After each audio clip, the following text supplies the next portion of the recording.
كل منا على موعد، وسيأتي هذا الموعد، إلا أنه غير محدد، إلا أنه يفاجئ، إلا أنه يباغت.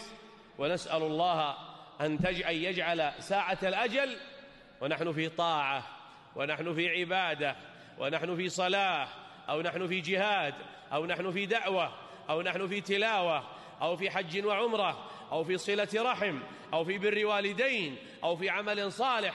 ونعوذ بالله أن يأتينا الأجل ونحن في معصية، أو منكر، أو فاحشة، أو كبيرة، أو رذيلة، أو شهادة زور، أو أكل مال بالباطل، أو سعي في فجور، أو أمر يسخطه الله ويمقت فاعله. الموت هو قيامة صغرى، من مات فقد قامت قيامته.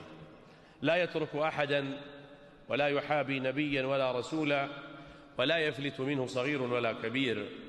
قال تعالى: إنك ميت وإنهم ميتون. وقال تعالى: أينما تكونوا يدرككم الموت ولو كنتم في بروج مشيدة.